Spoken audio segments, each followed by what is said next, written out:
جمله دا مشهوره ده چې موږ د علماو ډېر قدر کوو، د علماو ډېر احتیام کوو، خو د سیاسي علماو نه کوو. د چا نه کوو؟ دا خبره عامه طور باندې عام مسلمانې پکې کوي، یاره علما ډېر قابل قدر دي، د محمد رسول الله په مسلې راته ولاړ دي، خو چې سیاست کوي بیا مې ورسره نه لګي. دا خبره کوي که نه کوي؟ ورونو دا جمله چا مشهوره کړې تاسو ته پته ده؟ دا قیدیانیانو مشهوره ده. اے وروره چې ته دا خبره کوي دا د قیدیاني د ایجنټ کردار ادا کوي. اے ورونو د ختم نبوت په حاله باندې په اسمبلی کې سیاسی علماء دا اونرشپ یې قبول ده، دا بل څوک بطور اونر نه اخلي. ما ولیده په اسمبلی کې چې کله د میاں عاطف مسله راله، ما ډېره حقیقت درته وایم چې ډېره ستړې مو وکړه، کوشش مو وکړو، قرارداد مو راوړو چې دا ګند خو پاکستان نه مني، دا خو د پاکستان دشمن ده، د پاکستان د آئین دشمن ده. پاکستان آئین کې دا خبره واضح طور لیکلې ده چې قیدیانی غیر مسلم اقلیت ده. قیدیانی غیر مسلم دا مسلمان نه ده، دی ځان ته مسلمان وایي، نو د پاکستان آئین نه مني. د پاکستان چې څوک د پاکستان آئین نه مني، د پاکستان کلیدي منصب اهلیت بیا هغه لري. نو زه لاړم، ما قرارداد راواخسته، ما عزتمندو ما حسن اقبال ته یوړی. چاته؟ ما ورته ته خو د پی ټی آی حکومت مخالفي حزبي اختلاف کې راسره ناست دی، زه خبره به ته کوم چې ما خپل ما باندې تیر شوي دي ورونو، دا سختی په ما په اسمبلی کې تیره ده. ما ورته ویل حضرت دا پی ټی آی حکومت ته او دا یو ډېر غلط کار کوي. وایي څه کار یې کړی؟ ما دا یو داسې کافر ده چې د پاکستان آئین نه مني. نو بیا پاکستان اقتصادي کونسل چیرمین یې جوړ کو او ډېر غټ قیدیانی ده. وی وی دې مړه خو کافر ده، نو کافر ولې منسټر نشي جوړېدی؟ نو جوړ دی. نو څه ما یې په خبرې ځان پوه کا. عام کافر او دغه فرق ته عام کافر هندو سکھ چې په پاکستان کې اوسېږي اقلیتونه او پاکستان مني، د آئین لړوي د اسمبلی ممبر جوړ شي، منسټر جوړ شي، مشیر جوړ شي، جوړېږي به، خدا خو پاکستان آئین نه مني. ما ډېر پوه که په خبره په ذهن کې نه راتله، بیا الته خبر په ذهن کې نه راتله. زلانه پیپلز پارټۍ مشرانو پسې خورشید شاہ سے اس پر جیل کے ما ورته ویل خورشید شاہ صاحب آپ تو سید اپنے آپ کو کہتے ہیں، آپ کا رسول اللہ صلی اللہ علیہ وسلم کے ساتھ دو نسبتیں ہیں، ایک یہ کہ آپ ان کے اولاد میں سے ہیں، نسبی تعلق آپ کا ان کے ساتھ ہے، اور دوسری یہ کہ آپ امتی ہے، میں بھی امتی ہوں، خدا را آپ اس قرارداد پر میرے ساتھ دستخط کریں. انہوں نے کہا یار چھوڑو یہ مولویوں کا مسئلہ ہے، انا للہ و انا، یہ مولویوں کا مسئلہ ہے، ماں اور تو اس پہ کوئی شک نہیں، یہ میرا مسئلہ ہے، لیکن یہ ہر مسلمان جس کے دل میں ذرے برابر ایمان ہو یہ اس کا بھی مسئلہ ہے. ذہن کے نہ رہتا. ماں رو رکھا رکھو ممبران میں پہ اعتماد کے عام ممبران واخستل او بیا قدرت ما تا میک ملاو سو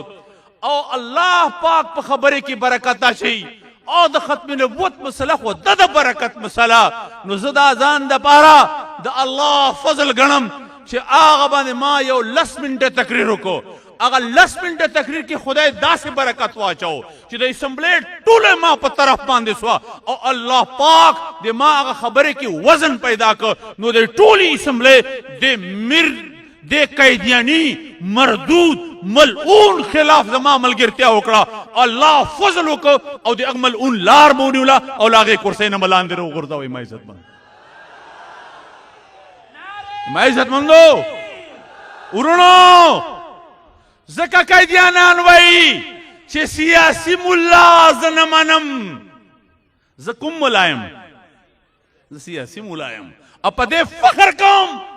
مفتی محمود صاحب رحمت اللہ علیہ بہمدہ خبر کولا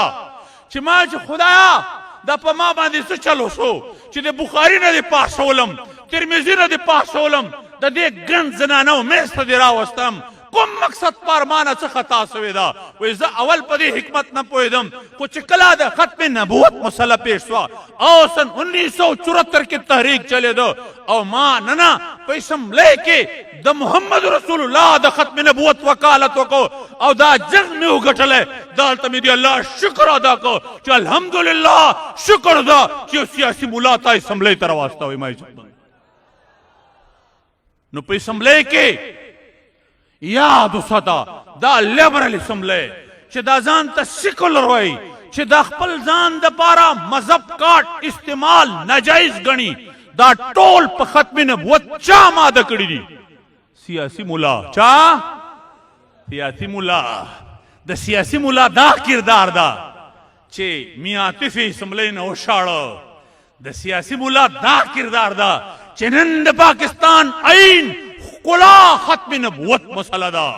نن د سیاسی مولا دا کردار دا چې ما عزت مندو یہ تا عین کی اسلام موجود دا نن بجا طور کا زپا پاکستان فخر کوم که د پاکستان په عین فخر کوم که په 295 فخر کوم که زه د اسلام په عین په سن 1973 باندې فخر کوم بجا طور دا حق علماء حق تاسو الله هغه علماء حق چې هغه د تاسو غوندې نیکانو مسلمانانو اسمبلی ته رسول ختم نبوت مسله ځان ته وګڼله د ځان یې وګڼله او ځان یې قربانۍ ته په هغې کې پیش کړو او بیا یې په دې لیبرل دنیا تسلیم کړه چې دا د هر مسلمان مسله ده ختم نبوت رسول الله د چا دی دا د هر چا دی ای ورونو نن سبا خلق وای خالد ظلم کو فیصل خالد ولې تاسو تاریخ نه دا ویلې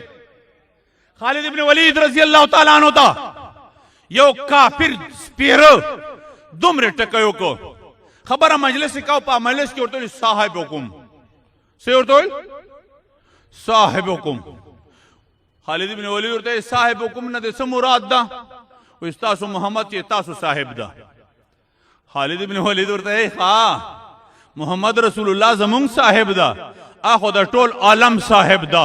اتر قیامت صاحب دا اتا ول چې صرف زمون صاحب دا بیا خالد فیصله په تورې کوي بیا سر ورنوي هلته پرې هوته ما عزت دکا چې کله ججان فیصله زمون نسی کولی بوزدل سی دا غیارو ایجنټي کردار ادا کوي چې کله زما جج بوزدل سی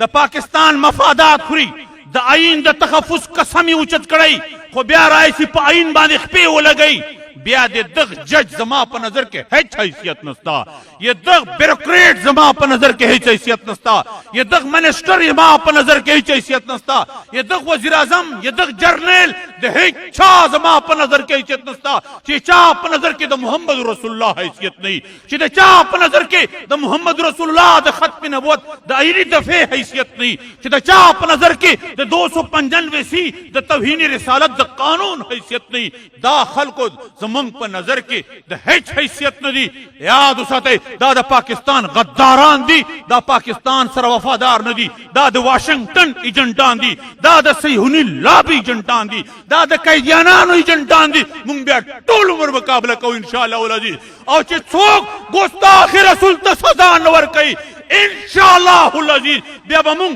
هر یو ملګری فیصل خالد لزان نه جوړو او بیا به ان شاء الله د هغې نه بدلا اخلو ان شاء الله